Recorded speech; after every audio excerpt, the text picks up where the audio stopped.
जय श्री राम मित्रों।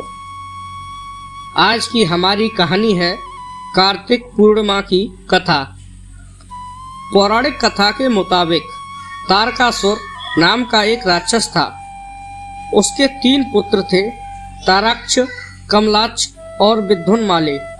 भगवान शिव के बड़े पुत्र कार्तिकेय ने तारकासुर का वध किया। अपने पिता की हत्या की खबर सुन तीनों पुत्र बहुत दुखी हुए। तीनों ने मिलकर ब्रह्मा जी से वरदान मांगने के लिए घोर तपस्या की। ब्रह्मा जी तीनों की तपस्या से प्रसन्न हुए और बोले कि मांगो, क्या वरदान मांगना चाहते हो। तीनों ने ब्रह्मा जी से अमर होने का वरदान मांगा, लेकिन ब्रह्मा जी ने उन्हें इसके अलावा कोई दूसरा वरदान मांगने को कहा। तीनों ने मिलकर फिर सोचा और इस बार ब्रह्मा जी से 3 अलग नगरों का निर्माण करवाने के लिए कहा, जिसमें सभी बैठकर सारी पृथ्वी और आकाश में घूमा जा सके।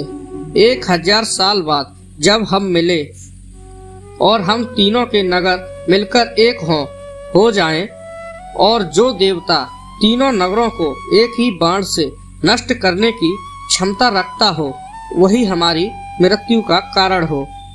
ब्रह्मा जी ने उन्हें ये वरदान दे दिया। तीनों वरदान पाकर बहुत खुश हुए।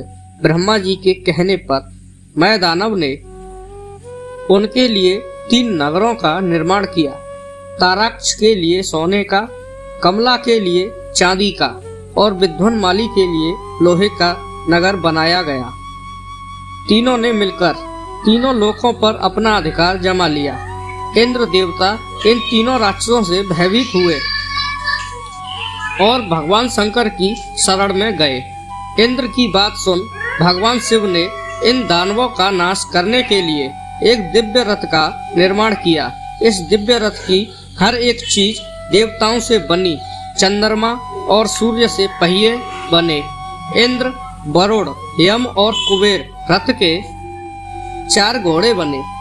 हिमालय धनुष बने और शेषनाग प्रतिंछा बने। भगवान शिव खुद बाण बने और बाण की नोक बने अग्निदेव। इस दिव्य रथ पर सवार हुए खुद भगवान शिव। भगवानों से बने इस रथ और तीनों भाइयों के बीच भयंकर युद्ध हुआ।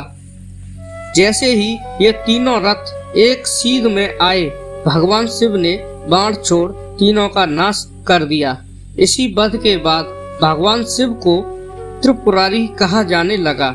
यह वध कार्तिक मास की पूर्णिमा को हुआ, इसीलिए इस दिन को त्रिपुरी पूर्णिमा नाम से भी जाना जाने लगा।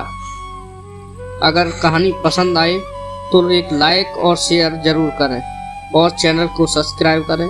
धन्यवाद मित्रों।